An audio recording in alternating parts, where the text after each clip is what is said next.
కార్యక్రమాలు చేస్తున్నాం. అలాగే కోనేరును కూడా శుభ్రపరిచి వారికి అందుబాటులో ఉంచడం జరిగింది. వాళ్ళతోటి ఈ కార్యక్రమాలన్నీ పూర్తవుతున్నాయి. రేపు 2వ తారీఖు నుంచి 12వ తారీఖు వరకు దేవీ నవరాత్రి ఉత్సవాలు ప్రారంభమవుతున్నాయి. రేపు ఉదయం 7 గంటలకి కలశ స్థాపనతో ఈ కార్యక్రమాలు ప్రారంభమై 12వ తారీఖున విజయదశమి సందర్భంగా ఈ కార్యక్రమాలు ముగుస్తాయి. ఇందులో భాగంగా శ్రీ రాజరాజేశ్వరి అమ్మవారికి ప్రతిరోజు ఒక అలంకారం కూడా చేయడం జరుగుతుంది. అలాగే పురోహితిగా అమ్మవారికి చండీ యాగం కూడా ప్రతిరోజు నిర్వహిస్తారు. కావున ఈ రాష్ట్ర నలుమూల నుంచి భక్తులందరూ కూడా శ్రీ దసరా నవరాత్రి మహోత్సవాల్లో పాల్గొని స్వామివారి అమ్మవారి ఆశీస్సులు పొందవలసిందిగా కోరుచున్నాం. ఉదయం పూట వచ్చే భక్తులందరికీ కుంకుమ పూజ, అలాగే సాయంత్రం కూడా మా చండీ హోమం సందర్భంగా జరిగే కార్యక్రమాల్లో వచ్చిన భక్తులందరికీ క్యూ లైన్లన్నీ ప్రతిష్టంగా ఏర్పాటు చేయడం జరిగింది. అలాగే ప్రసాద వితరణ కూడా ఉదయం నుంచి సాయంత్రం వరకు ఉచిత ప్రసాద వితరణ ఏర్పాటు చేయడం జరిగింది. కుంకుమ పూజలో పాల్గొనే మహిళా భక్తులందరికీ కూడా ప్రత్యేక సిబ్బందిని ఏర్పాటు చేసి వారి ద్వారా ఆలస్యం కాకుండా ఆ పూజా కార్యక్రమం నిర్వహించడానికి ప్రత్యేకంగా ఏర్పాట్లు చేయడం.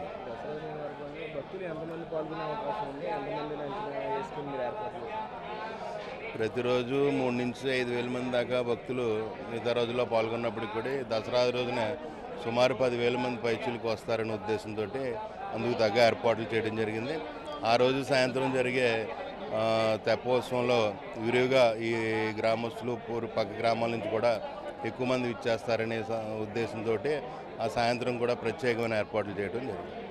శ్రీ రాజరాజేశ్వరి సమేత ఉమా కుక్కుడేశ్వర స్వామివారి దేవస్థానము, పారగజా క్షేత్రం, పిఠాపురం, కాకినాడ జిల్లా. ఇక్కడ శ్రీ స్వామివారు గయాసుర సంహరణార్థము కోడి రూపంలో, లింగ రూపంలో స్వయంభూగా వెలిసి ఉన్నారు. ఆ స్వామివారు కుక్కుడ అవతారం దాల్చి ఇక్కడ స్వామివారు కుక్కుడేశ్వర స్వామిగా స్వయంభూగా వెలిసి ఉన్నారు. శ్రీ స్వామివారి దేవేరి రాజరాజేశ్వరి అమ్మవారు ఆదిశంకరాచార్య స్వామివారే స్వయంగా ప్రతిష్ఠ చేసినట్లుగా చరిత్రలో చెబుతారు. అయితే అమ్మవారికి పారపద్మముల దగ్గర లలితా సహస్రనామంలో చెప్పబడిన విధానంగా కుమార గణనాథాంబాజీ నమః అని చెప్పిన నామం ప్రకారం కూడా అమ్మవారి పారపద్మాల దగ్గర ఒక పక్క కుమారస్వామి, మరో పక్క గణపతి ఉంటారు ఈ అమ్మవారి దగ్గర.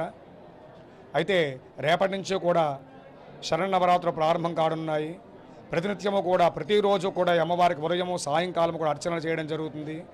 నవరాత్రుల రోజున ఈ అమ్మవారికి ఇక్కడ అలంకారం చేస్తాం. రోజుకు ఒక అలంకారం చెప్పున ఈ అమ్మవారిని శంకరాచార్య స్వామివారే స్వయంగా ప్రతిష్ఠ చేసినట్లుగా చరిత్రలో ఉందండి. అయితే ప్రతిరోజు కూడా ఈ యొక్క అమ్మవారు రాజరాజేశ్వరి దేవికి ప్రతినిత్యము ఉదయము సాయంత్రము కూడా 2 కాలమందు కూడా అర్చన చేస్తాము.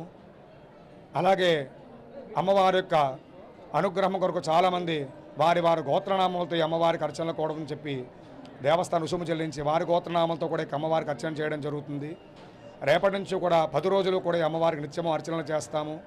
ఉదయం కుంకుమార్చన, అలాగే సాయంత్రం రోజున ప్రతిరోజు కూడా ఒక రకమైన పుష్పములు, రోజుకు ఒక రకమైన పుష్పములతో అమ్మవారికి అర్చన చేయడం జరుగుతుంది. అయితే అమ్మవారు రాజరాజేశ్వరి స్వరూపంగా ఆదిశంకరాచార్య స్వామివారి ప్రతిష్టగా శ్రీ స్వామివారి దేవేరిగా వర్ణించడం జరుగుతోంది. ఇక్కడ అమ్మవారి శక్తిపీఠం కూడా ఉంది. ఇక్కడ అమ్మవారి శక్తిపీఠం ఈ పక్కనే ఉంది.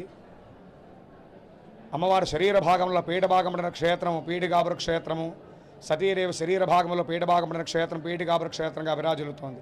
అయితే ఈ అమ్మవారు రాజరాజేశ్వరి అమ్మవారు ప్రతినిత్యము కూడా ఈ అమ్మవారికి అలంకారం చేసి ఉదయము సాయంత్రం కూడా అర్చనలు చేయడం జరుగుతుంది.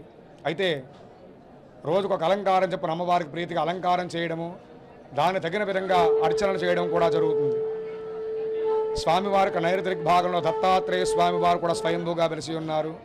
పిఠాపురంలో సుమతీదేవి రారశర్మ అనేటువంటి బ్రాహ్మణ దంపతులు సత్సంతానం కొరకు నిత్యము కూడా ఆ స్వామివారిని సేవించడం చేత కొంతకాలం అయిన తర్వాత ఆ స్వామివారి వారి భక్తికి మెచ్చి వారింటికి వెళ్ళి భిక్ష స్వీకరించి వారికే శ్రీబాలవల్లభుడిగా జన్మించిన స్థలము దత్తాత్రేయ స్వామివారు దర్శనమిచ్చి స్వయంభూగా వెలిసిన ప్రదేశం అక్కడ దత్తాత్రేయ స్వామివారు.